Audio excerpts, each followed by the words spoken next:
Welcome to Nick and Dave Deep Dive the Metaverse, a podcast exploring cult classics, subculture, and geek media. I'm Dave. And I'm Kerry. And we'll be your tour guides for this deep dive of One Piece. Well, this isn't really a deep dive. This is more like an overview. And you may have noticed the title of the show is Nick and Dave, but we introduced ourselves as Dave and Kerry. Today we have a bit of a shakeup. Nick is out sick, he's malingering or something, and so we're bringing in our very first subject matter enthusiast as the show's co-host. So today we're going to have arguably the very first diver, Kerry, as our enthusiast about One Piece. So fortunately for all of you, she's extremely knowledgeable about this small, obscure anime series that almost nobody's heard of.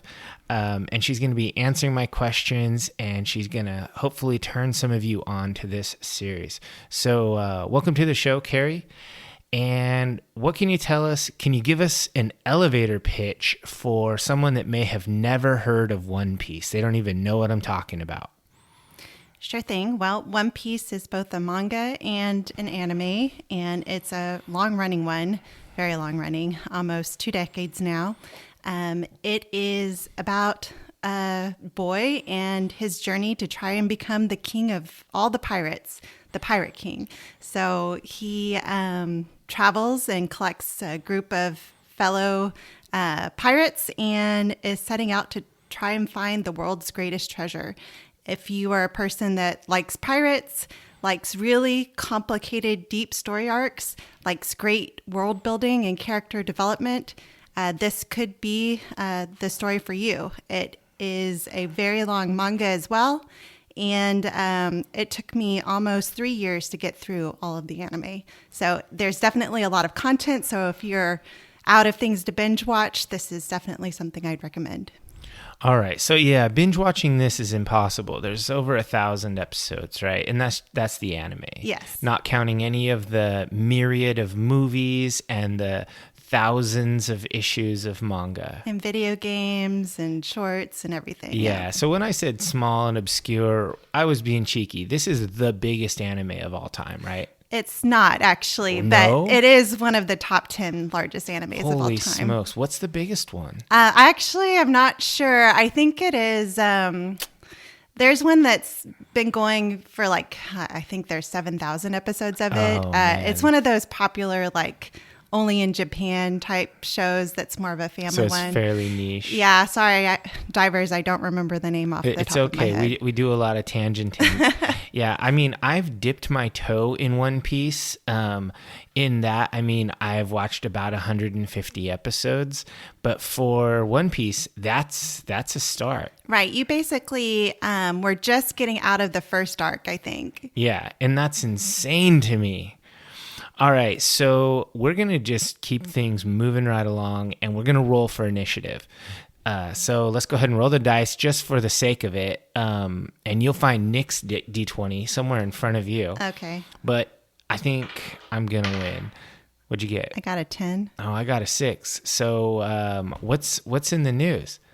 Just kidding. Since she's a subject matter enthusiast, she's just going to provide commentary on the news stories that I bring up. All right. If we were doing video, you guys would see the face she gave me there.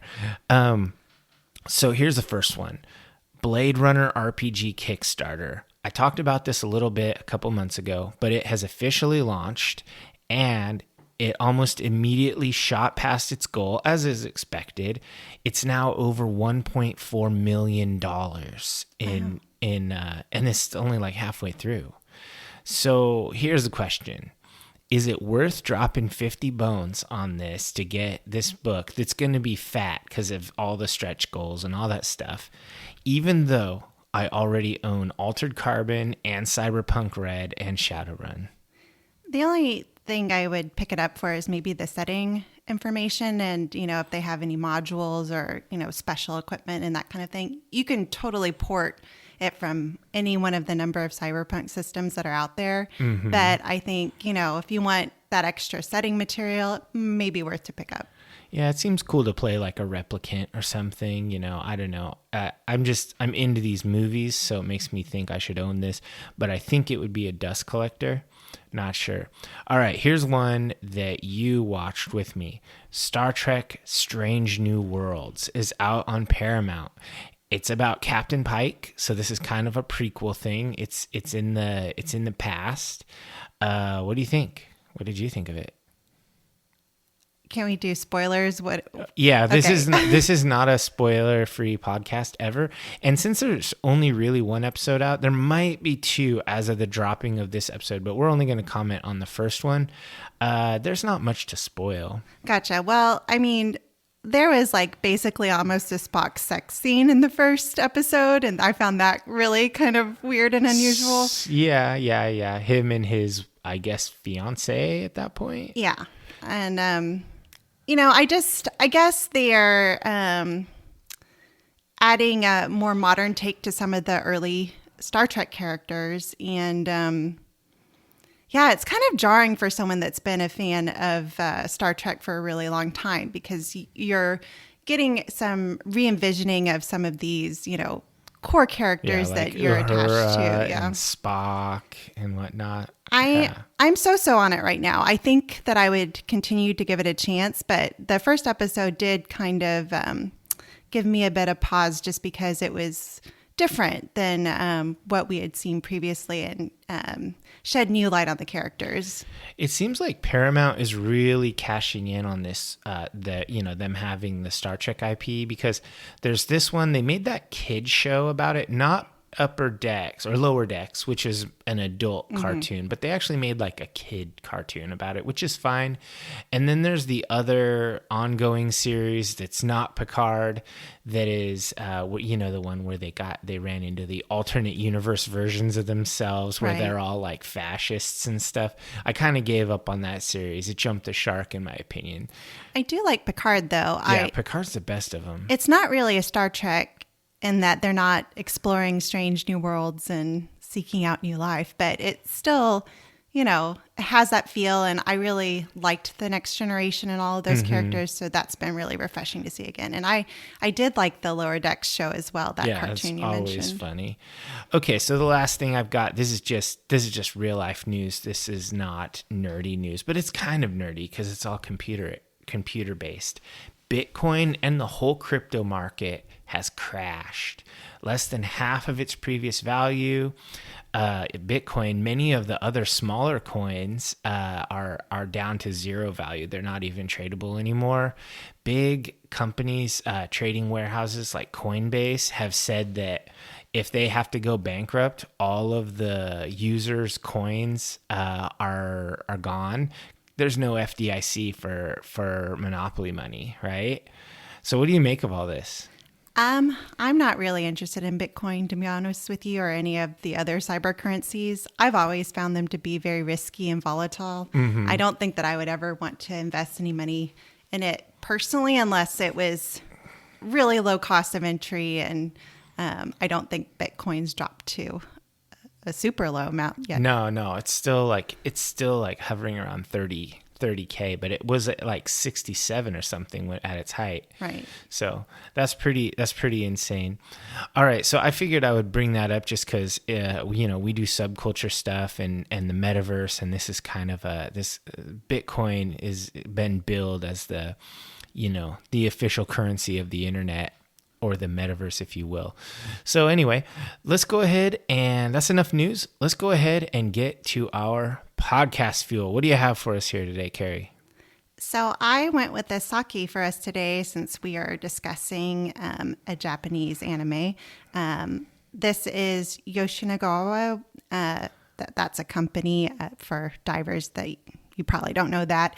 But Yoshinagawa makes our favorite sake, bar none. So we're a big fan of this company. And they've come out with a sake called Gokujo Genjo. And it's a Genjo, which means that it has over 50% rice polish. But it does likely have some additives to make it more aromatic and a smoother finish, and I think it tastes quite good. Yeah, so if you divers, if you're not sure what she means when she says rice polish, it means when they take the rice and they basically they process it such that the outer husk of the actual rice grain slowly wears off to where you're only left with the inner sweeter part of the rice grain, and a ginjo is a 50% or more, and then there's even a higher grade, a daiginjo. Yes. Which would be, how much is that, like 70 or 80%? Oh gosh, I'm not quite sure. It is up there. I think it's over 60%, but don't quote me on that, divers. Let's see. And then there's, it's not a junmai, so it does have additives to make it nicer. Yeah, and junmai would be if it was pure, nothing added. And junmai doesn't mean better, because obviously these master brewers, when they want to add things, it's to improve or a taste. So yeah, what do you think? What do you think of this? I think it's pretty good. How would you rate this in the grand scheme, like on a scale from 1 to 5? It's not my favorite Yoshinagawa. They actually stopped making my favorite. I was very sad when I went to Sake One. So now we're left with the Winter Warrior and their Golden Gourd sakes. But this one, I would rate it at about a 7 out of 10. It's supposed to taste a little like fennel, which I'm not sure that I'm picking up. But it is very smooth and refreshing and light. All right. I'm really liking it. It's got a slight sweetness to it, but it's not sweet like in Nigori, and it's got a clean finish with no aftertaste. I really like that. I don't like a sake that leaves something in my mouth after the drink. So this is pretty good. I'd give it somewhere in there 7 or 8. But I'm pretty generous. I really like these smooth, clean ginjos. So let's go ahead and take a quick break, and then we will come back with our intro deep dive into One Piece.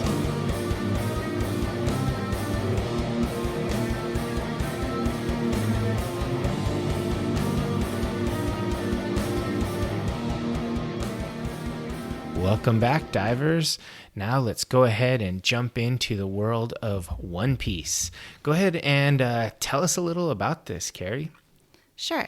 Well, I discovered One Piece when I had really run out of other animes to watch. I had seen Naruto, and I had seen Bleach, and all the other kind of big ones, Dragon Ball, Sailor Moon, all of that. And One Piece was always really daunting because, as you know, it's over 1,000 episodes, and there's 20 distinct arcs, and it's always been hailed as this anime that's, you really have to set aside a lot of time to get into. And I started watching back when it was only like 700 episodes, and it's well past that now. In its infancy. Right. So One Piece was authored by Eiichiro, I'm going to mispronounce all of these Japanese names. I apologize, divers. Eiichiro Oda, and I'll call him Oda Sensei. That's what all of the fans do. That's what the weebs do. Yep. They call him Oda Sensei. So the manga began publication in Shonen Jump, in July 1997. And the anime premiered in October of 1999. 1999 was when I graduated from high school, divers. So it's been quite some time. Yeah, we're talking about, we're well in past 2 decades, and they're still going strong, right? Yes, it's still going strong. We have about 100 currently published volumes, which are compendiums. That's what we get in America. You can read the manga online, translated into English, but it's actually published in English in volume content like some of our comics are. One Piece follows Monkey D. Luffy, the main character. He begins the series as a young boy that's always dreamed of becoming the Pirate King and searching for a treasure that's called the One Piece, which is the title of the anime. And One Piece was left behind by the previous Pirate King, Gold D. Roger. And it's thought to be at the very end of the world, basically. And it was left for future pirating generations to discover. So it's kind of a fantasy world, right, where crazy things happen, and it's kind of almost like a flat Earth scenario. It's not a round globe, right? So it's hard to tell because Technically, yes, you're right. How it's kind of displayed, it does seem to be flat, but that's a bit of conjecture. I don't know that for a fact. And Oda Sensei hasn't told us. Yes, right? if you saw something that I haven't, let me know. But basically, the map, when you look at it, it's like 4 grids. It's north, south, east, and west. It's more of a diamond, I guess. And then there's a line going down longitudinally, and there's a line going across. And the latitude line, the equatorial line, really, I guess, is called the Grand Line, and the mountain range that goes longitudinally is called the Red Line. Yeah, so sorry to interrupt your overview, but yeah, this is not just a boy, like a normal human boy on Earth who wants to be a pirate king. Now, this is like a fantasy world with fantasy geography. It's divided into 4 different oceans in 4 different quadrants of the world, and there's this mythical pirate king, and nobody even really knows what the One Piece is. No, in fact, it's like a MacGuffin. It's still a mystery to viewers now. Even. We have been getting a lot of hints lately as to what the One Piece is, and I'll probably discuss that a little bit later. But yeah, it's still very much up in the air what the One Piece is. Is it friendship? No, actually. If it was friendship, the real treasure. So fans have been asking about this for years, and Oda Sensei has confirmed that the One Piece is a tangible thing. It's not like the meaning of life or happiness or the journey along the way, that kind of thing. So I would love it if it was friendship, 1,000 episodes to get to the end, and Luffy just pulls out his hair. All right. Anyway, so you were telling us about how Luffy wanted to become a pirate so he could become the Pirate King and find the One Piece. So the basically first few episodes focus on Luffy and his life, and he has superpowers, and you basically as a viewer know right away that he's not a normal little kid. He ate a devil fruit, which has given him the power to become a rubber man, and it's called the gum fruit, and basically his entire body stretches and contorts like rubber. Bullets can't hit him, they just bounce off of him. So we have to define what is a devil fruit, because you just told me that his devil fruit was special and it gave him very specific powers.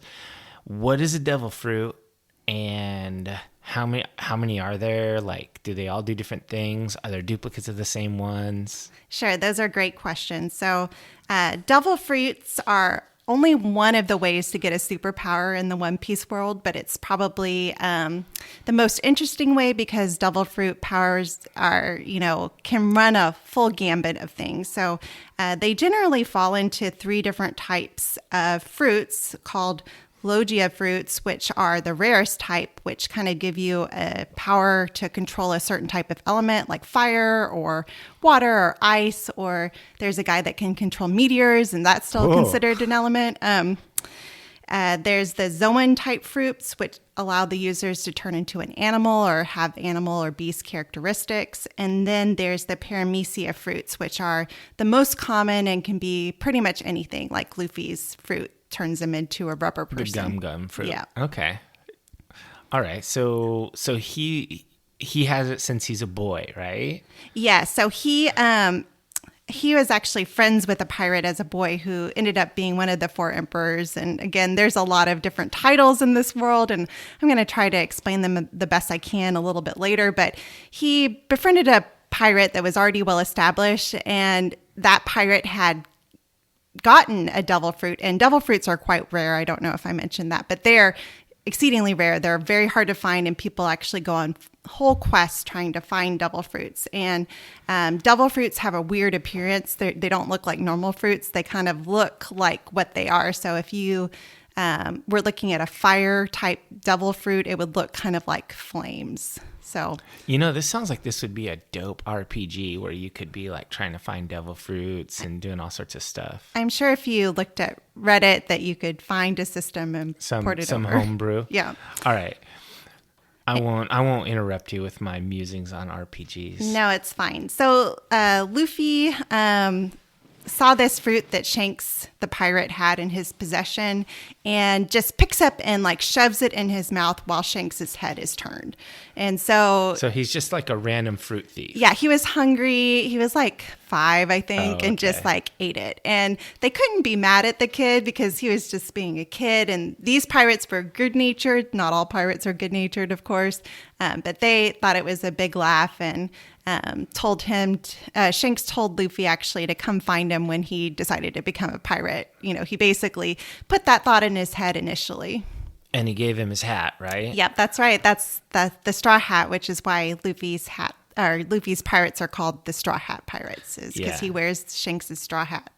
Yeah, that he's had since he's a little boy. Right. So, all right. So I think that's a pretty darn good overview to get people started if you're just curious about what's going on.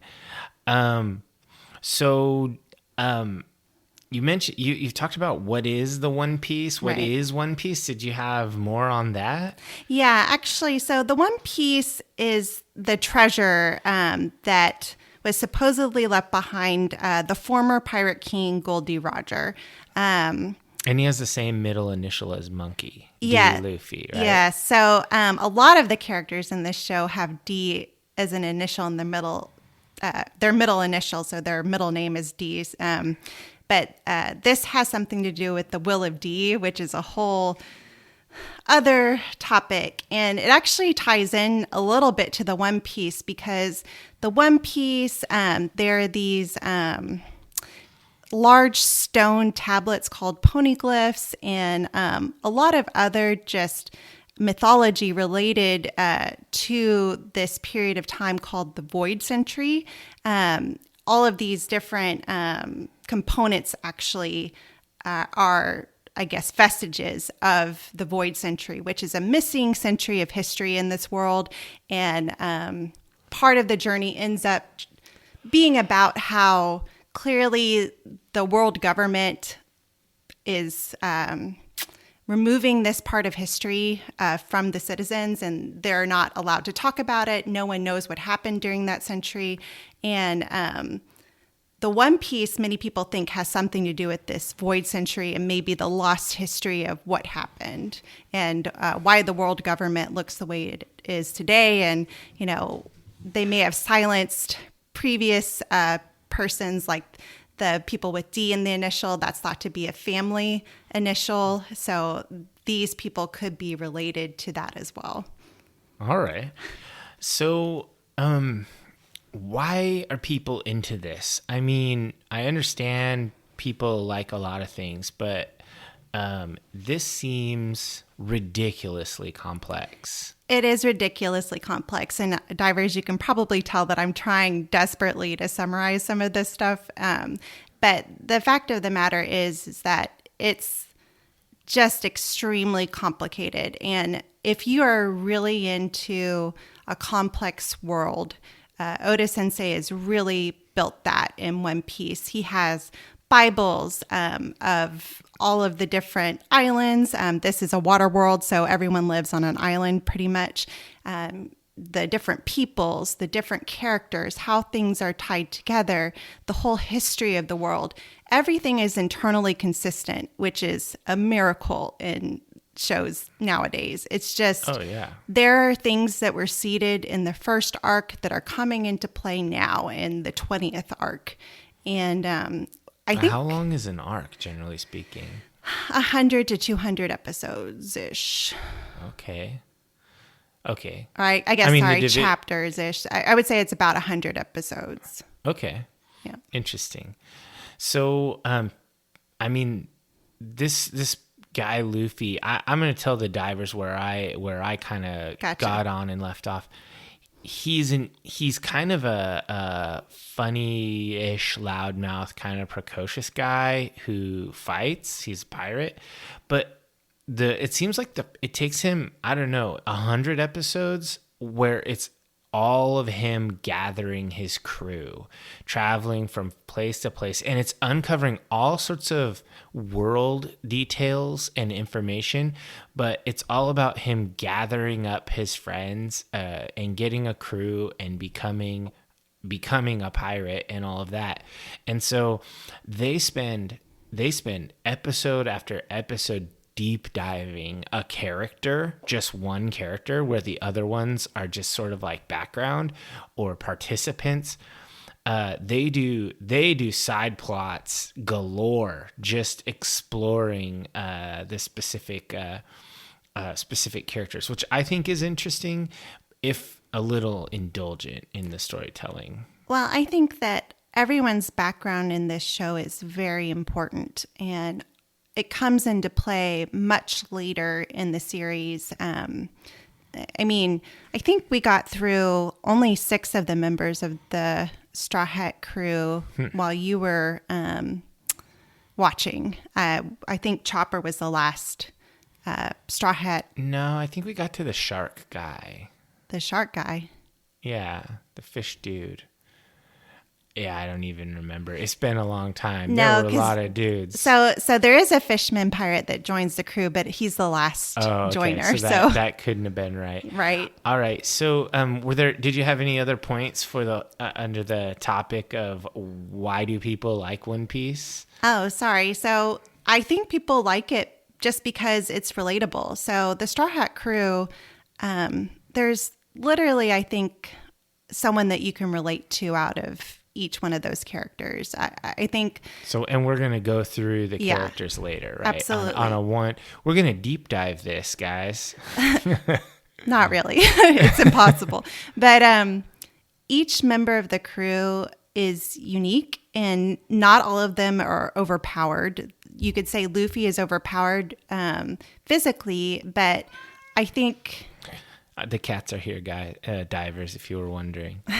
I think Luffy is not always the most knowledgeable and intelligent member of the crew. He's, the happy-go-lucky leader, though he suffers great losses throughout this series. And, seeing a happy-go-lucky character like break down and bawl over the loss of his friends, because Oda Sensei kills characters, divers. So don't get too attached to anyone. Except Luffy. Well, yeah. Luffy, he is the star, but who knows? We don't know what will happen. But so I think on the surface, it seems very happy-go-lucky and lighthearted, but the story is actually quite deep. So it can be quite surprising when, some really serious things happen and, people die, like I said. And, I think in a way, Oda Sensei wrote a very political piece. A lot of it reflects kind of human politics and human nature, and you see that in these characters too. There's massive corruption. There's people fighting corruption. There's people taking advantage of corruption to do crime, and everything under the sun. Yeah, and another political aspect of this on the meta is that Oda wrote a story that's extremely multicultural. Like the cast of One Piece are not just Japanese people. It's extremely diverse. Right. So it is a fictional world. So there's not, you can't say, oh, this person's Japanese, this person's, true. Swedish or whatever. But Oda Sensei actually has, multiculturalism in mind. Sorry, divers. He sees Luffy as a Hispanic person, for example. And Rono Zoro, the first mate, arguably, he's Japanese. But Nami, another character, is Swedish, whereas Nico Robin is Russian. And then Usopp is African. And then Frankie is supposedly the American. So, yeah. And Chopper is a reindeer. Yes. He's literally a sentient animal. He is a reindeer, yes. I love the Chopper arc. All right. So I'm glad that you said that he will straight up George Martin a character, because I think that really lends gravity to anime. One thing that really strikes me about this series is that even though it's very silly and ridiculous at times, the pendulum swings far. It gets dark and it also gets silly. It never goes like mega dark, but it does go mega silly sometimes. I don't know. I think it gets pretty dark, and there's a lot of, internal conflict as well. Like Luffy's grandfather is, he's a member of the Navy, the World Government Navy, and he's an officer. Luffy's a pirate. Luffy's father is a general in the Revolutionary Army. All of those roles are at odds somewhat. So it causes familial conflict, and friends have to choose between their allegiances and their friendships. In many cases, I think every arc, someone is either betraying their oath or, making a difficult decision to stay the course and betray their friends. For sure. So I mentioned it before, and we mentioned it before, and I asked you this before we started recording. Is this the biggest anime? Not the most episodes, but as far as popularity and distribution and fame, is this the biggest one? So for shonens, and those are animes or mangas meant for young men, I would say One Piece is probably the top anime and manga. It's really complex. It's well loved, especially in Japan. And I think it has a fairly wide presence across the world as well.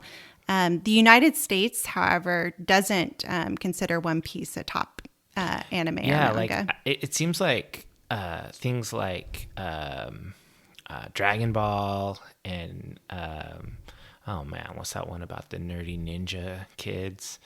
Naruto. Excuse me. Yeah, all Attack of on those Titan seem way bigger Dragon in America. Slayer, yeah. Or Why? Demon Slayer, not Dragon Slayer. Why are those bigger? Talking. Why is Naruto bigger than One Piece here? So one of the huge issues with our version of One Piece was actually that there's smoking in it.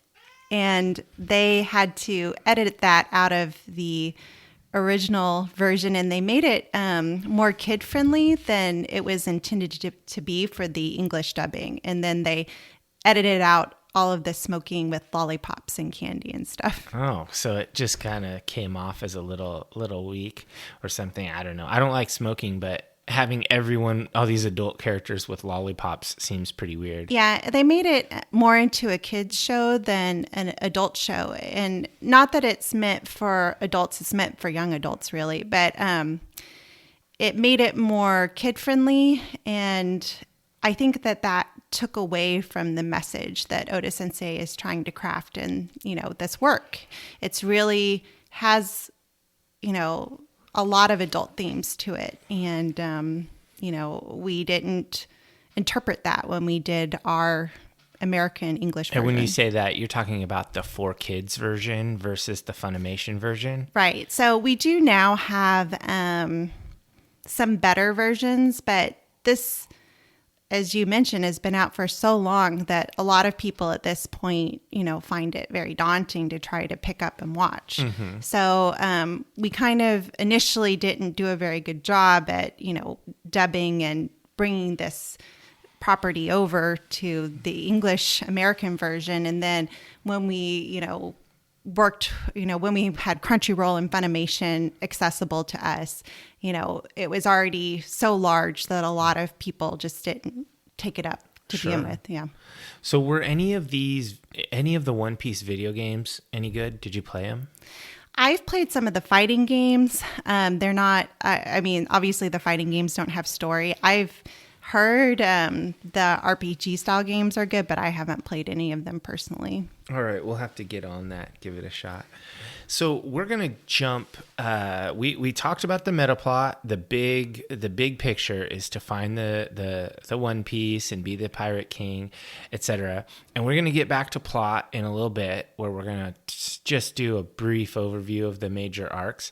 But let's actually take a little time and talk about the characters in this show, because I think the characters provide some of the bulk of the content. There's so many character arc stories, and And these characters are really interesting. So we talked a bit about Monkey D. Luffy, the main character. Do you have anything else that you think divers need to know about Monkey in order to, or he's often just called Luffy. Yeah, Luffy is his actual first name. Yeah. I mean, it's backwards in Japanese, right? Monkey is his family name, and then I'm sure we meet some more monkey people later. Yes, Monkey D. Garp, Monkey D. Dragon. I'll talk about them too, divers. So Luffy is the captain of the Straw Hat Pirates. We've already kind of gone over that. But I will say that his overall personality is very lighthearted and just happy-go-lucky, and he's just overwhelmingly optimistic and positive, but he will buckle down if there's a serious danger, and he doesn't shy away from defending his friends when, a problem arises. Yeah, he's basically a Gryffindor. And then his first mate. You just go right past I think he's that. actually a Hufflepuff. Oh, you think I don't so? know. He's Okay. a little. He's kind of a little goofy, lighthearted, happy, so the friendly divers don't dude. really know you. You what house are you? I don't support J.K. Rowling. Oh, okay, so let's go. What color is your lightsaber? We should have done this at the very beginning. It's probably red, honestly. Okay, yeah, mine's totally red. And what kind of Aes Sedai are you? I'm a brown Aja. And explain to the nerds what a brown Aja is. I'm a nerd. I like books and reading and learning. Yeah, they're the librarian. That should Aes Sedai. That should answer the house question as well from Harry Potter. Yeah, pretty much. We were discussing whether while we're on a tangent, because I like to tangent, we were discussing whether we were going to bring Kerry on as a subject matter enthusiast for One Piece, or as our resident weeb, or for Wheel of Time, because she's also the resident Wheel of Time nerd. She watches all the YouTube shows like Wad Up and all the other ones. So maybe when season 2 comes out, we can give that a shot. But she's not a yapper like me and Nick. So we'll let her have a little rest after this. So okay, after Monkey D. Luffy, who's next? So I consider Rono Azoro the first mate, though he's more of a sword expert. He uses the Santoro 3-sword style, where he wields a sword in each hand, and then he also wields a sword in his mouth, and he is a master of this style. And it is, at first it's really comical, but as the show goes on, it's really pretty badass. He's actually my favorite character. He's pretty stoic, and he's kind of grumpy and like sleeping and getting drunk, and I just really love it. Yeah, so this guy Zoro, when I first started watching the show, he seems like kind of a samurai-ish dude. And at first I was like, oh, okay, he's wielding multiple swords. And then he pulls out a sword and he grips it in his teeth, like sidewise. So he has a sword blade sticking out one side of his mouth, basically. And he does all these crazy combos that really hinge on having that third sword. And at first I was like, oh my God, this is dumb, because, I like swords. And this is not realistic. But after a while, it grew on me. And I was just like, okay, Zoro is awesome. This fighting style is obviously fantastical. But one thing I like, he doesn't have a devil fruit or anything like that. No, you didn't get to what his superpower is. It's called Haki. And Haki is a shared power that many characters have, including Luffy. Luffy also knows Haki, but it's a lot like Ki, I guess, is how I would term it. It's like an internal power that you can radiate throughout your body to give your skin, hardening and more defensive capability. And then you can also use it for punching, and you can even use it with your mind to subjugate others. Yeah, basically hockey is like, I'm so badass, I made myself super. Yeah, it's like I willed myself into being powerful. But it's like Jedi. I'm just so badass. All right, so after Zoro, and you're doing these in the order that they join the crew, basically? That's right, yeah. Because there's a whole plot arc for each one as they join the crew. Who was after Zoro? So after Zoro, they meet Nami, and she joins the crew. And Nami's a girl who's an expert navigator. She can also predict and now control the weather. She gains that ability. And she normally keeps the log pose, which is like the special magical compass in this world. And the log pose will always lead you to the next piece of land, so the next island. It'll point to the next island without fail, except that it fails all the time. Yeah, because people are always getting lost in this world because it's a water world and there's a lot of chaos, crazy stuff going down. So having a log pose, something that's going to always point you towards land, that's useful. Yeah, so basically, divers, the 4 quadrant seas, North Sea, South Sea, East Sea, Blue Sea, they're like normal oceans, but the Grand Line is the equatorial ocean is a special waterway that's surrounded by calm belts. So you can't just navigate in there. You have to get through to the Grand Line through a special means. And only a log pose can help you navigate the Grand Line. You can't do it with just regular navigation. Yeah, so I mean, spoiler alert, they make it into the Grand Line. Yes. You know. That's where the One Piece is. And so the next one is Usopp, right? Yes, Usopp.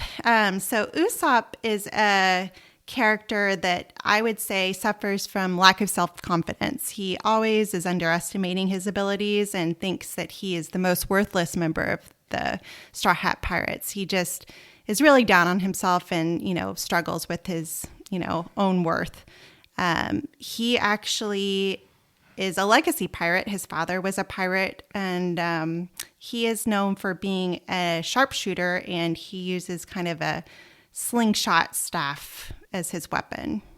Yeah, I didn't particularly love this this plot arc with this guy, but I do think the character definitely redeems himself quite a lot. He always comes through when it matters the most. He's kind of a sad sack, but he delivers when he needs to. He has a good heart, but yeah, he definitely suffers from a lack of self-confidence. And so after Usopp comes one of my favorites. Yeah, they meet Sanji. He's working at a sea restaurant. It's basically like a barge. He becomes the ship's cook, and we much later learn that he's actually a royal. He's a prince and a member of one of the ruling families, but he was cast out. And he's also like a badass at Kung Fu. Yeah, he is a hockey user as well, and he only fights with his feet because he believes his hands are sacred because they're for cooking. So he only uses his hands for cooking and nonviolent purposes. So when he fights, it's only with kicks and his feet, really.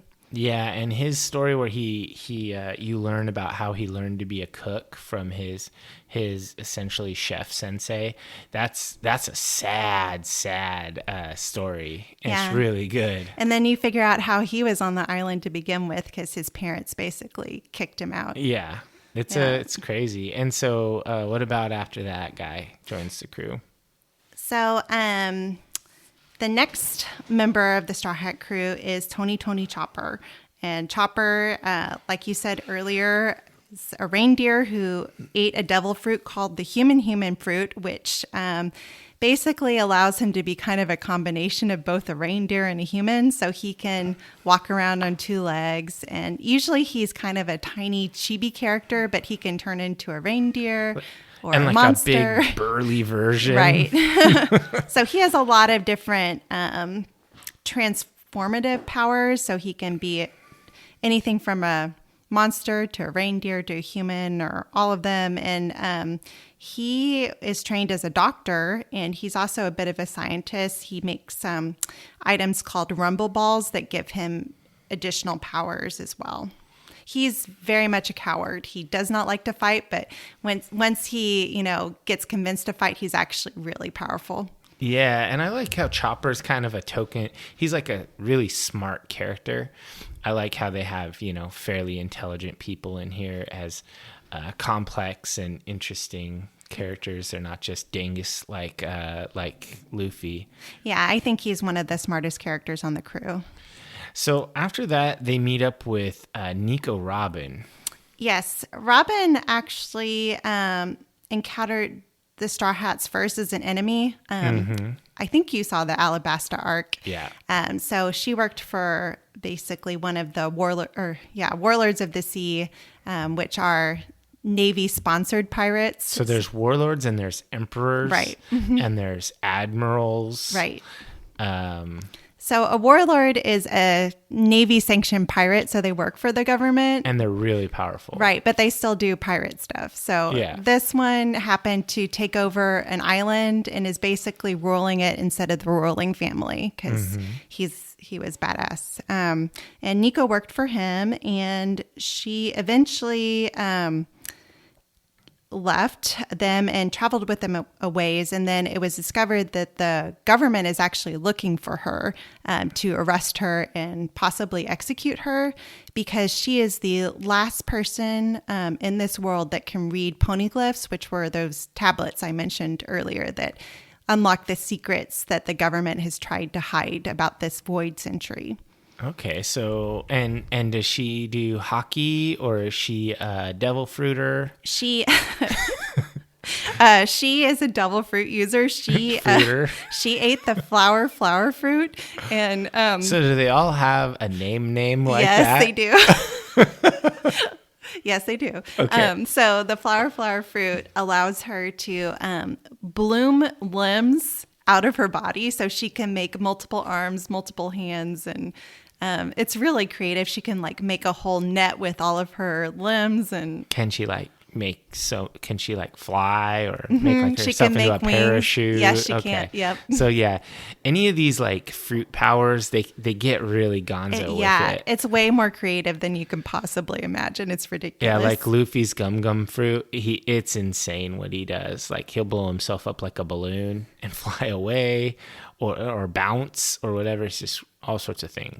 Divers, I forgot to mention the irony about being a devil fruit user is that you can't swim. So once you eat a devil fruit, you just sink to the bottom of the ocean. So it's very dangerous, actually. It's basically just it's a thing that has a powerful ability, but also a gnarly curse. Right. Some pirates avoid devil fruits because they don't want to risk drowning.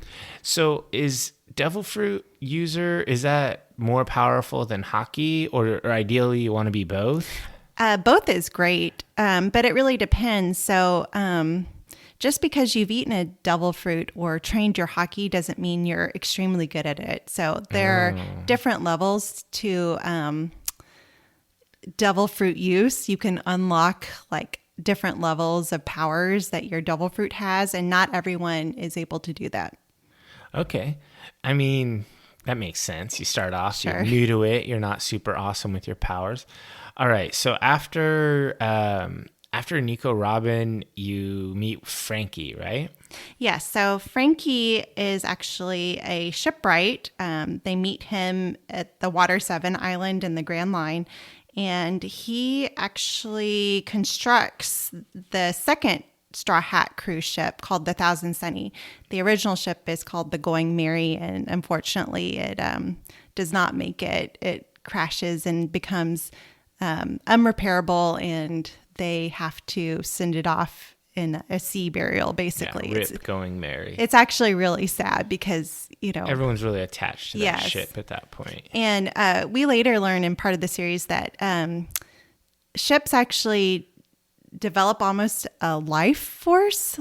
They have, their own hockey. They have an energy, a spirit, I guess. They have a spirit, and so they almost feel, the letting go of their ship. So anyway, so Frankie, he's the cyborg guy, right? Yeah, so he is really great at fixing and rebuilding things, and he was dealt some very serious injuries during this arc, and he had to rebuild his body, basically. And it's now almost entirely mechanical, and he's basically a cyborg. And this is the American in the crew, right? Yeah. He's really funny and very loud. I guess Japanese people perceive Americans as really talkative and loud and boisterous, and he's definitely all of those things. All right, so I think that's actually where I left off. Oh, okay. with the crew. So who is after Frankie? So they eventually meet Brooke. Brooke is a skeleton. Oh, no, he's the rock and roll guy. Yeah, I remember him. So he's a skeleton, and he has a really tragic backstory too. He is a musician. He actually plays the guitar and the violin, so things that we can both do. Yeah. And he tours briefly as a rock and roll person called the Soul King, and there's like posters of him, and you can buy them, and it's great. But that's pretty cool. Yeah, he also is a devil fruit user. He ate the revive fruit, and okay. He and all of his crew were killed or died. I guess they died, and he came back to life because he ate that fruit. But he's now a dead skeleton, and he gets to live his life like that. So what happens if he dies again? He's just a skeleton. He just comes back. Yeah, he basically can be a ghost and float around and do all sorts of things. Oh, okay. Yeah. So he's just a total undead guy. I'm sure if you like melted or like destroyed all of his bones, crush him. Yeah. Okay. Interesting. And then there's one more guy? Yeah. So Jimbei is the fisherman pirate. And you might have met Jimbei. I don't know if you saw the Impel Down Marine Ford arc, but Luffy basically rescues this guy from prison. They become friends. And then Jimbei basically says, peace out. I've got to take care of some business before I can travel with you. And it turns out that he's actually a subordinate of one of the emperors of the sea named Big Mom, and she's a mega powerful pirate, and it is not easy to get away from her. Eventually, he manages to. He almost dies in the process, but he does join up with Luffy and the gang, and he uses haki, and he also has special fisherman karate. There's a whole karate style that's for fishermen only, and he's a master. Anthropomorphic fish dudes have their own martial art, and it's very badass. Yeah, and they have an underwater island that they all live on.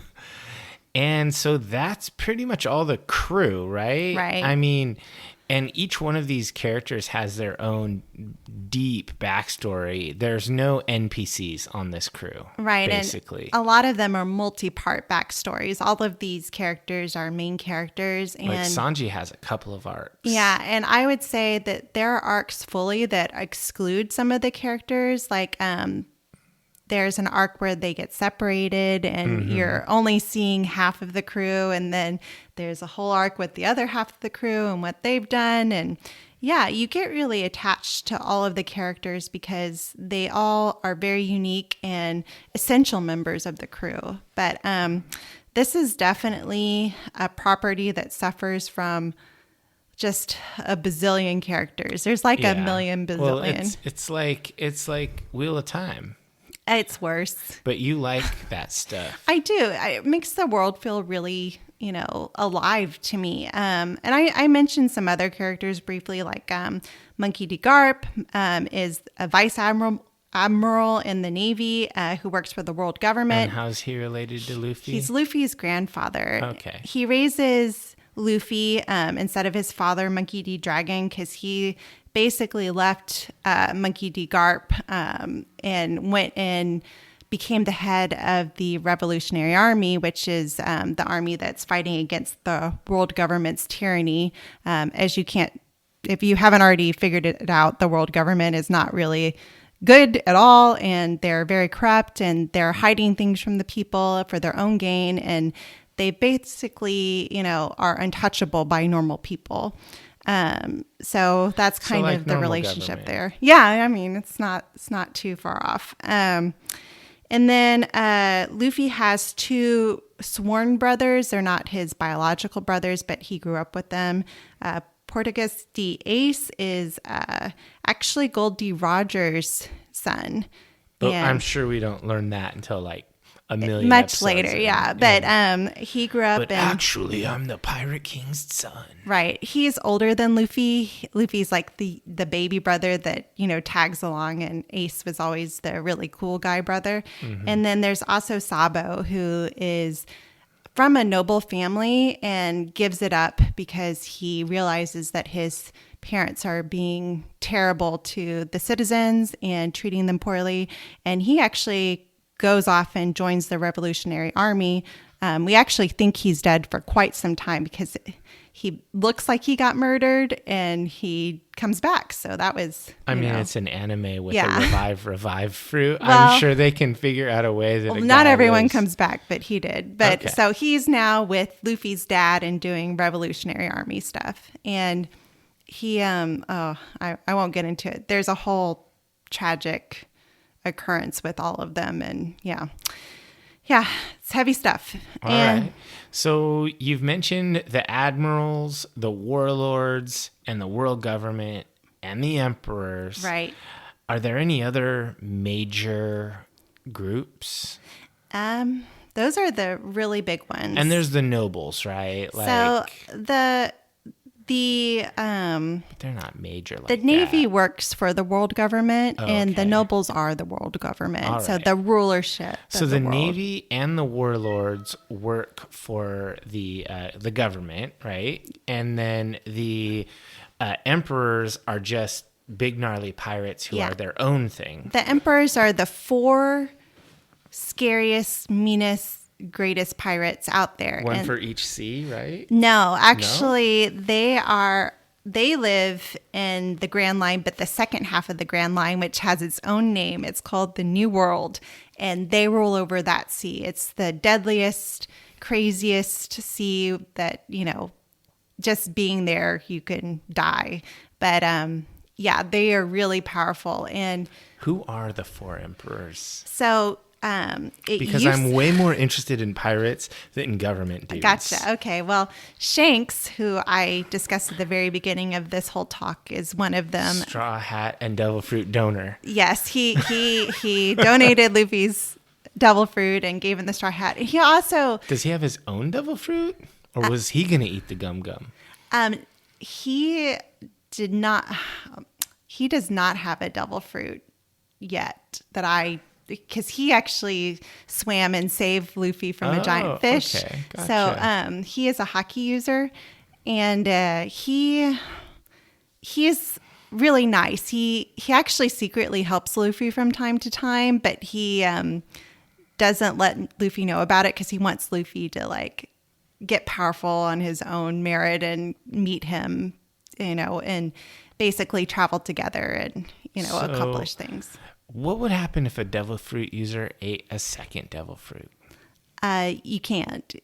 Just nothing happens. I You think just something can't? bad happens. I don't recall. I know you can't It's eat just not a thing. There is a way. Only one person's managed to do it. Goldie Roger? No, actually, it's a pirate called Blackbeard who kills, after Whitebeard dies, spoilers, who was one of the emperors, Blackbeard takes his place. And Blackbeard somehow has 2 devil fruit powers. And there are some, I don't know how he managed to do that. That's not been revealed yet that I'm aware of. But I think it may be he has, there's a whole arc that I'll talk about in the arc section where we learn that fake devil fruits are being manufactured. And it may be, snap. Do they give a power? yes. So, but they have side effects. Okay, so they're like a shoddy goods version Yes, of a a shoddy devil. goods. That is a great way of terming it. So he may have a nice shoddy goods fake devil fruit, and they've somehow managed technology. Yeah, I'm not sure yet, but That's pretty he cool. has to. So we got Shanks, we got Blackbeard, Rip Whitebeard. Yeah. And we have Big Mom, who you talked about before, Right. who is a corpulently fat Yes. lady who has like a food island, and her sons are all food related things. Oh, you've seen me watch that arc, I guess. remember watching the Big Mom arc in the Okay. food island. Yeah, the whole cake island. Yeah, it's nuts. Yeah, so Big Mom is really powerful, and she actually can get skinny if she starves, but she just eats constantly because that's her favorite thing. And her pirates, one of them has, I don't believe that it's her, has the ability to turn or put souls into inanimate objects like food and things. Oh, yeah. And so you'll remember like the yeah, singing cupcakes. Yeah, the and cupcakes lollipops, are like screaming. and then people eat them and they're eating people. Yeah, it's really messed up. So it's dark. And then the last emperor is called Kaido, and he is basically ate a devil fruit that allows him to transform into a dragon. So, okay. Yeah, so he has a zoan fruit, and there's special zoan fruits that let you turn into not just animals, but like mythological animals. So like dragon, unicorn, phoenix, that kind of thing. Ooh, a phoenix fruit? Yeah, there's a phoenix fruit. One of the Whitebeard pirates had it. That's dope. So if someone with a fruit dies, like the fruit's gone forever, right? Is there only one of each kind, or? No, actually the fruit isn't gone forever. It's actually a strategy that some people come up with to try and get a fruit, is to kill a devil fruit user, because supposedly the devil fruit appears on the closest fruit to the dead person. On the closest piece of random fruit becomes a devil fruit. Right. So they carry... I think it has to be on a tree or like on a plant. Okay. That... So you carry around a little lemon tree in a pot. But yeah, no, that's... I think that's how that works. Yeah, because there are people that definitely... people have died and their fruits have reappeared. And one of the arcs actually is Luffy trying to get someone he cares about devil fruit back, because he died and he didn't want to lose the devil fruit, because that's kind of his last memory of that person. Okay, so we've talked about all these main characters. There's a billion characters. I don't want to like try to deep dive all 20 arcs, but maybe we could just talk about them in broad terms. That way, you know, when someone's going through this, because every diver's inevitably going to become a One Piece fan, they're like, oh yeah, that arc sounded cool. I don't know if I've convinced anyone. It's long, complex, but I think it's really rewarding if you jump into it.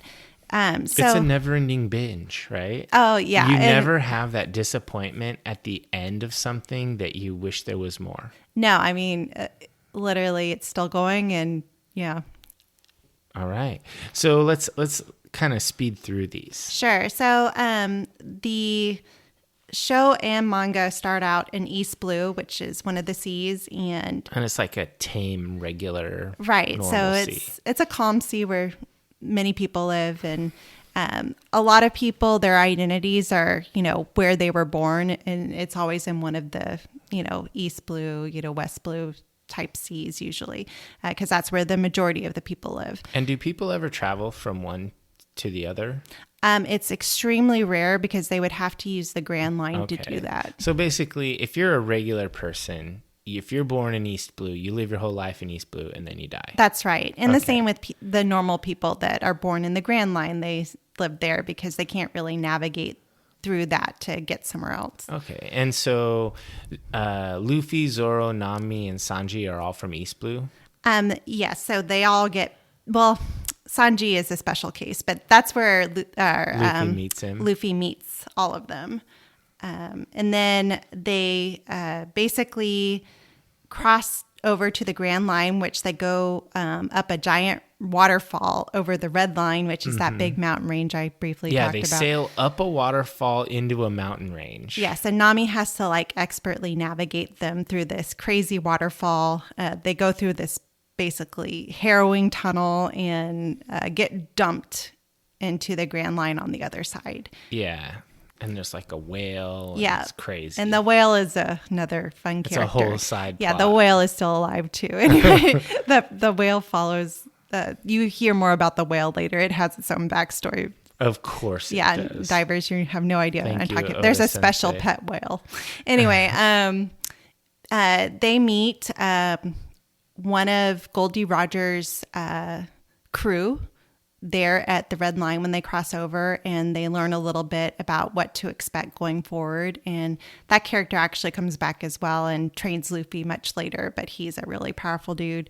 And then they go to Winter Island, and do heroics there, meet Chopper. It's at like a snow island, and it's being run by evil people, and the gang basically saves the day and convinces Chopper to go with them as their doctor. And then they go to Alabasta, which we talked about. That's where they met Nico Robin and Crocodile, who was the warlord of the sea that was ruling over that country. And then Princess Vivi is the true rightful ruling princess. She has a father who's still alive, but she was the character they usually interacted with, and her family should have ruled. And eventually they set everything right, and Crocodile is defeated, and we meet Ace, his brother. Yes, Ace is there as well, and he helps briefly and then goes off and does his stuff because he's a member of the Whitebeard Pirates and is on missions for them. Each pirate crew has like a little jolly crew nickname or whatever, and Luffy's group are the Straw Hat Pirates. And in this arc, we also learn about Vivi cards, which are pieces of paper that are like, they're kind of like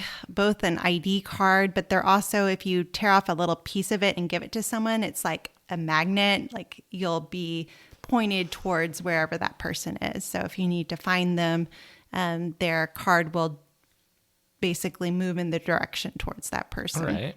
Interesting. Then they go to basically Skypiea next, which is a sky island that's ruled over by this god. I actually initially skipped this arc when I watched it the first time because the reviews I read said that it wasn't really important to the core of the story. I did go back and watch it, and there are a few things that you could pick up, but you could skip this arc if you really wanted to.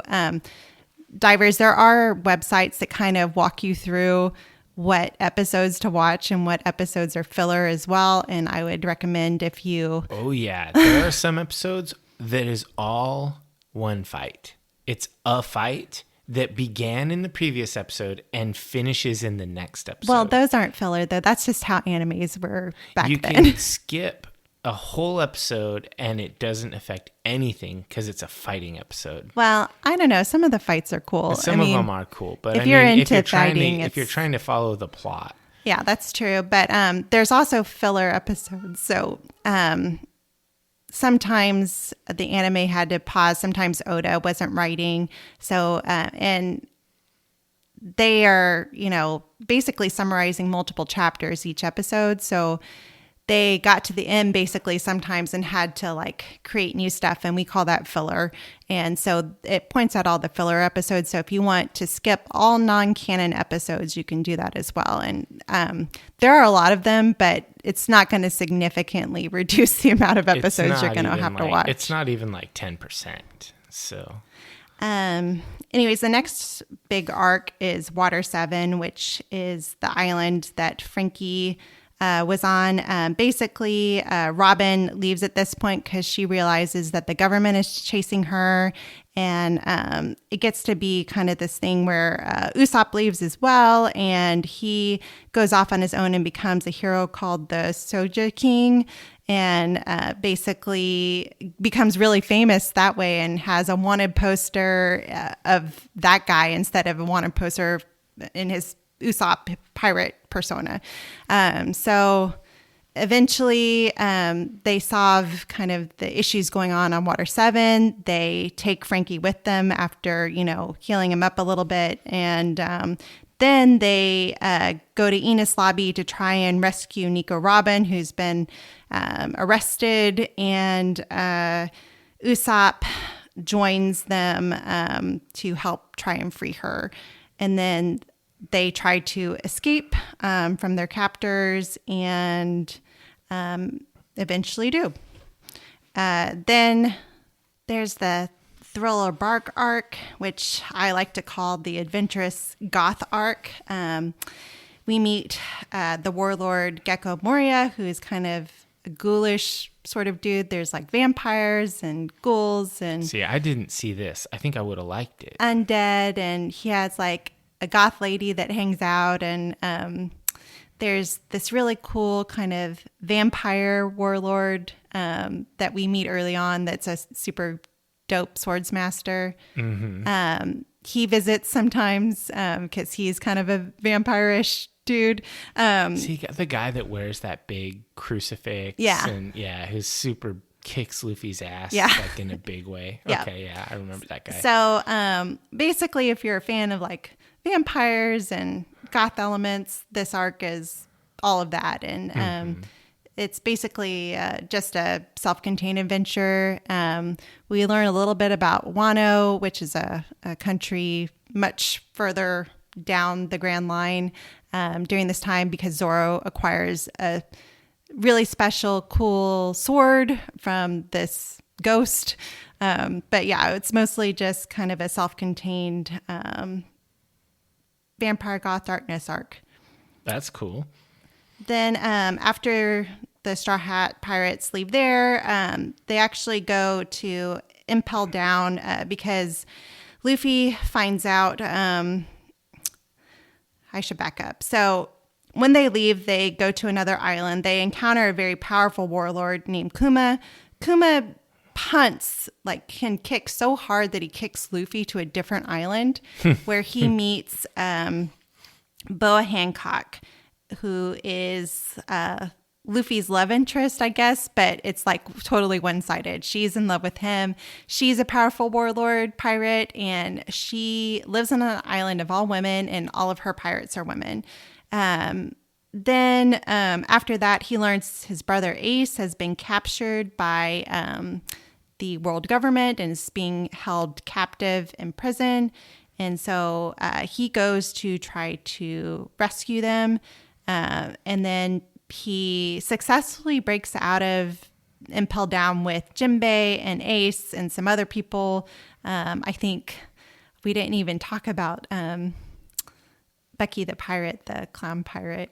That's okay. Okay. Well, anyway, they break out. There's too many side characters. Yeah, they break out. And then like a huge fight happens at Marineford. And a lot of people... It's like a super gigantic battle. Yeah. I remember seeing parts of that. Admirals are fighting pirates, Navy. Like there's a huge battle and people die in this battle. Major characters die in this battle. And after that, there's a 2-year time skip because Luffy is really struggling with confidence during this time because he lost someone extremely important to him. And he basically spends 2 years on an island training. Having a montage. Yeah. So, and all the Straw Hat pirates have 2 years to train on their own, and they all go on their various ways and do training. And it's really not certain if they're all going to come back together or not. They make a pledge to do so. But, as a viewer at the time, I was like, are they going to all come back? Is this the end of the show? Yeah. Or is it like, are they just going to get rid of some of the characters? Yeah. I wasn't really sure where it was going to go from there. And then they do all come back together. And we're introduced kind of to a concept called the next generation of pirates, where we kind of see who Luffy's competition is in his generation to be the next pirate king. Because we already have these emperors, right, that are kind of from Goldie Roger's generation who are trying to become pirate king. But there's also all these new young bloods that are trying to do it as well. Sure. So every pirate's goal is to become the pirate king. Pretty much, yeah. Okay. Because everyone wants that massive treasure. The One Piece that nobody can tell you what it is. Exactly. Gotcha. So Luffy finally gets to Fishman Island, which, like I said, is underwater, and develops close ties to the fishermen people, learns a lot of stuff about the world in general, and learns that this island is ruled over by Big Mom, one of the emperors of the sea. Then they go to Punk Hazard, which is where we meet fan favorite Trafalgar D. Law and his Heart Pirate crew. Law is like the edgelord cutie pie of all of the pirates. He kind of has like a 90s style. Yeah, he's edgy and cool and, has a lot of tattoos. And he's just a cool dude. And he probably listened to Jamiroquai and 311. I don't think so, but Just based on his dress, the way he dresses. but he's a fan favorite. He's usually voted number one of all of the characters on One Piece. Like there's popularity contests in Shonen Jump Divers, and they rate all of the characters by popularity, and he's often either number one or number two. I like Zoro number one. Zoro, Law, and Sanji are usually the top three. Sanji is also, it's hard to say. I really like Sanji. So, but Luffy doesn't get top billing? no, not usually. Yeah. Interesting. Because Luffy is kind of like a one-note, happy-go-lucky sort of person. Yeah, he's too goofy. Well, he's meant to be always like super optimistic, whereas the other characters have like some internal conflict, you know? All right.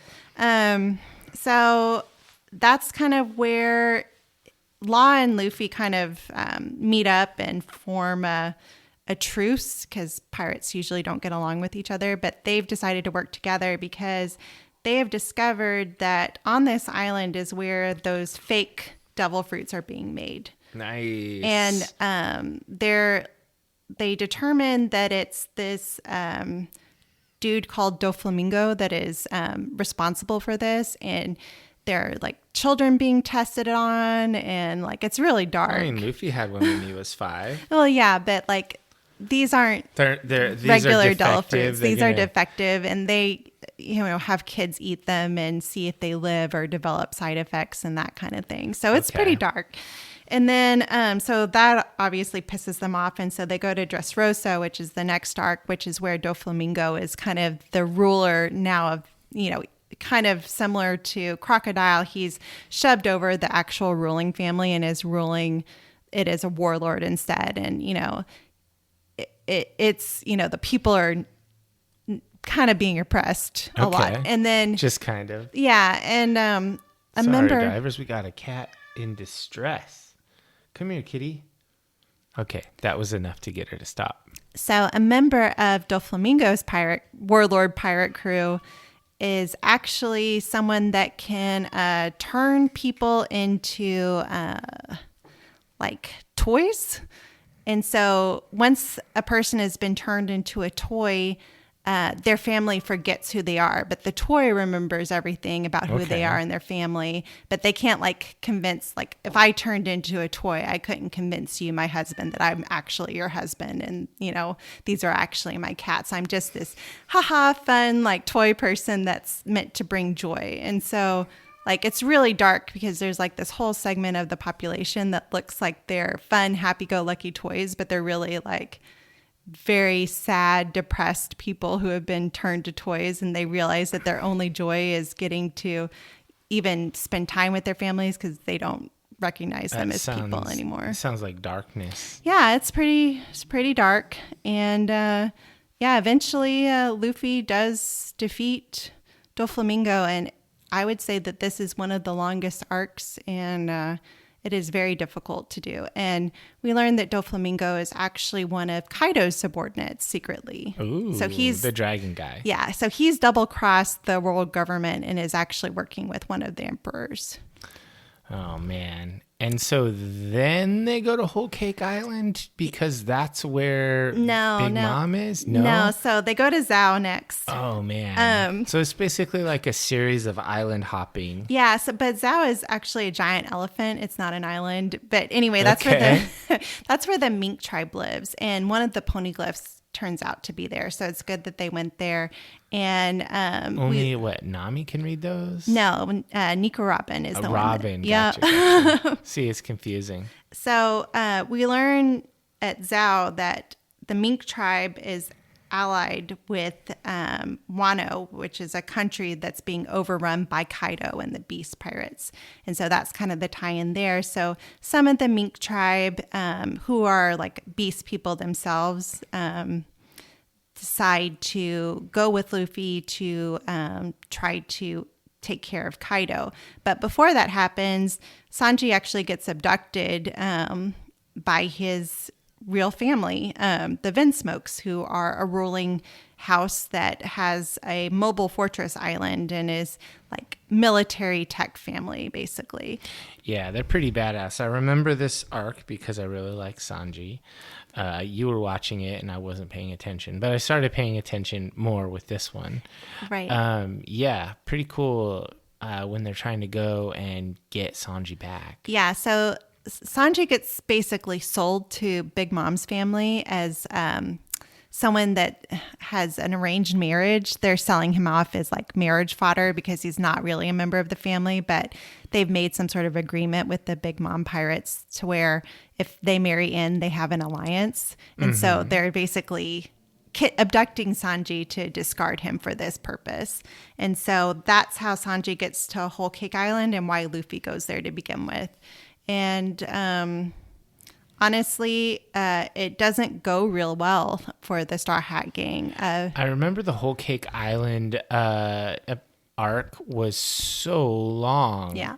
It's ridiculously long. All the fights, like there's like a Waffle Man fight. It's like 6 episodes. It's a Biscuit Man. Okay, Biscuit Man, my bad. He can multiply himself into biscuits. Yeah, but he's weak when he gets wet like a biscuit. Anyway, yes. It is a long arc, and Big Mom is really powerful, and they do not defeat Big Mom. They end up having to run away from her, but they do get Sanji back, so that's good. And then... It's good. They can't always win. It gets lame if they always win. Then we get to Wano, who is being ruled over by Kaido. Law and Luffy have made an agreement to try to take out Kaido because he's doing some seriously terrible things, and they're on the same page about that. And that's kind of where it is currently, is them trying to figure out a way to deal with Kaido. Jeez, that is a lot of content you just breezed through in, I don't know, 30 minutes, 20 minutes. I didn't even discuss any of the core, none of the nuance plots and subplots of each of those arcs, Divers. I just kind of talked to you about the Straw Hat crew and what they did, but it actually goes into what's happening in each of those island countries. You know, there are rulers of each of these countries. There are characters on each of these islands. There are bad guys, good guys, and different people. You know, it's just everything is very complex and, you know, well developed. So how many more arcs are there going to be? So I'm not sure how many more arcs, but we are in the last phase of this so this manga. Is the time to catch up. Yeah, so you can experience the end with the rest of the weeb world. Right. So fans such as myself, we've generally guesstimated that it'll probably go another 2 to 3 years. But it would take you about that long to get current. Yes. I mean, 1,000 episodes, if you did one a day, it's 3 years, right? It's less than 3 years. But they're not that long. You could do 2 or 3 a day. Yeah, they're about, I would say, 25 minutes each. Yeah. And this is on, and you can stream this on Funimation and Crunchyroll. So you have to subscribe pretty much. There's no way to like get this on the cheap, but Crunchyroll is pretty cheap, right? I haven't tried to buy it on Amazon, but it could be like one of those things you could purchase there too. Okay, that's interesting. Okay, so how does someone approach this? This is the golden question. How do you do this? If someone's listening to this podcast and they're in this long, how do they start? Well, you've already heard me just recommending diving into this, but if start with episode 1 and if that seems really daunting, I would, you know, there are some things I would definitely avoid. So I wouldn't watch the English dub of this at all. I'm not sure if they've improved it a lot, but the last time I watched it wasn't that great. The movies are also all non-canon, so that's not going to help you. So they put all the toys back in the box. Right. So unless you're just a fan of watching anime movies, I would skip all the movies. But what I've mentioned about approaching the series, looking at the websites to avoid filler, you know, maybe skipping the Skypiea arc at first. Those are some options to make it more approachable. But also, I think, you could read some summaries too if you wanted to. There are YouTube videos where people talk, they summarize, they'll spend like 20, 30 minutes and they'll summarize a whole arc and save you 100 episodes. Yeah, I don't think that's the worst idea ever. You won't have maybe the same connection to the characters as if you had watched the whole thing, but that is a way. I don't really like that because I like Chopper a lot because I watched his episode. I like Sanji a lot, not episode, his arc. I like Sanji a lot because I watched his arcs. I think the idea of Googling and finding some resources that tell you these are the essential canon episodes, skipping all the filler. So essentially you have a watch list. Mm-hmm. I think that's pretty critical. So I guess how I would approach it, if I were to even try to recommend this to someone, is reading it might be a lot faster. So obviously the manga is out there. You can get it, at several places. Can you get it like digital on a subscription? So you can just read it at your own pace? I believe you can get it digitally on Amazon. There are also... It's on pretty much every manga site. So if you have like a monthly subscription to a manga site, you can access it there. But you're going to be able to read it much faster than watching it. I caught up with the manga after watching all the episodes and getting caught up with those. And I got current pretty fast. I want to say it took me like 6 months to read all of it. Yeah, but you're kind of a reading fiend. Right. So if you're a reading fiend, that might be an option. The other thing that is happening is they are creating a live action version of One Piece, similar to the Cowboy Bebop treatment. Oh, no. Well, I don't know. Oda Sensei has signed on to the Netflix live action version. Hopefully they don't bebop it. Well, I didn't really watch a ton of Cowboy Bebop. Honestly, Diver's live action anime is not really my preferred format to watch things in because a lot of things just don't transfer over very well and it can look really cheesy. Mm-hmm. I'm going to give this live action version a shot just because I know that Oda has been involved in it. And I know, at least from what the casting looks like, it looks like they're being true to Oda's vision of it. So they cast a Hispanic actor for Luffy, they cast a black actor for Usopp, they cast an Asian actor for Zoro, that kind of thing. So That's seeming promising so far. All right. So normally at this point in the show, we would do what works for you, what doesn't work for you, and we give it a rating. We're not going to rate this because this was an overview on-ramp episode. But what I want to do is I want to use the final thoughts segment for you to give your final sales pitch. Why should a diver get into One Piece? If you want an adventure fantasy story set in a universe that has a bunch of pirates, some ninjas, and a lot of anime tropes, as well as a world that has very deep characters, extensive world building, lots of hierarchical structure, just overall complex, and will make you feel real emotions, both happy, sad, anger, all of that. I think that you're not going to find a better property, really. All right. That's a pretty glowing recommendation there. And if I were to give a more cynical recommendation, I would say this is a fun and in-depth series. A lot of filler is in there. If you can find a good pacing guide online, do it. This is good anime. So maybe you should give it a shot.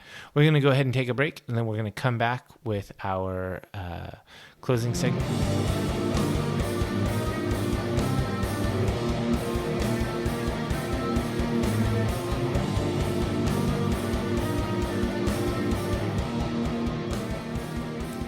Welcome back, divers. This is the point in the podcast where I ask David what he's into right now. Well, I have been doing a couple of things, going to some events. You happen to have gone to them as well. But So I don't have like a property or something for this stream. I'm just going to talk about some fun stuff. I went to a random one-shot D&D game at a local brew pub. It was called Dungeons and Flagons. It came with beer and a D&D style meal, and we played D&D with random nerds. I had some trepidation about playing with random nerds because there's all those neckbeard stereotypes, but these were some nice people. They really were. We had gone for a friend's birthday, and they actually ended up, her and her fiance ended up being put in a different group. A different table, because there was like 6 D&D groups going on. But I was really surprised. Everyone was very nice. You know, I felt that everyone at the table had airtime as far as speaking and, you know, really getting to play their characters. And the module that the DM ran was fun and engaging. Yeah, it was a good time. So if you are considering doing one of those kind of public D&D things where you're just playing with random people, give it a shot. You're going to have fun with it. And then the other thing is we went and saw Henry Rollins on his spoken word tour, the first one he's done since everything shut down from COVID. This was because Nick is out on the injured reserve, or he's sick. So we stood in for him and took one for the team and saw Rollins perform. And that man is 2.5 hours of energy, 2.5 hours of intensity. And I loved every minute of it. It was my first time seeing him live, and I was honestly shocked that there was no intermission. He can just really talk and stay animated for that whole time. And, you know, it was really engaging. There's no glass of water, nothing. I don't think I could do that. I was tired just watching him. Yeah, it was pretty amazing. So if divers, if you are, if you're interested in seeing Rollins, get tickets when he comes to your town. But also, there's a ton of his spoken word stuff that's recorded out there that you can listen to. He does a radio show. There's a lot of Rollins content out there. I highly recommend checking it out. It was a good time. So how about you, Carrie? What are you into right now? So I just have one thing, and as Dave pointed out, I'm kind of a weeb, and I read a lot of manga, but I've recently run out of manga that I really enjoy reading. I know she literally read all the mangas. Well, so I like this particular genre called isekai, which is basically when the character gets transported to a world that isn't their own world, like either in a game or reincarnation or, you know, something like that. So that's a genre? Yeah, it's a whole genre of manga. And I recently discovered that there's a Korean version of manga called manhwas. And you mean Japanese people don't have the monopoly on funny books? No, in fact, Americans make comics too. I'm a big comic fan as well, but I hadn't really delved into any of the manhwas. I've always kind of been a little snobby and turned up my nose at, because it is very down on Korea. No, I mean, sorry, Korean divers out there. I apologize. I've since really come around on manhwas in general because I have read, I think, over 50 now, and they've just been 50 like whole series. Yes. And so I found them to be very engaging, and you've actually watched a few animes that are based on manhwas as well. Tower of God and God of High School were both Korean. I really like God of High School. That was a good one. I mean, I like Tower of God too. I can't wait till that starts up again. Yeah, Tower of God is definitely one of my favorites, but God of High School it's like a fighting game. It is a fighting. It's so good. It's like a one. tournament. Yeah. All right. So that's very cool. So this is where we do our call to action. Subscribe to us on your favorite podcatcher, as well as YouTube, Spotify, and Audible. Don't forget to leave us a review. A 5-star review costs you nothing, but means everything to us. You can find us on all social media platforms across the metaverse as Deep Dive the Meta. I like Twitter. Nick likes Instagram, but we're also on Pinterest, which nobody likes. Well, I guess this is really goodbye. Don't say goodbye. Say something. What does Nick say? Say good journey.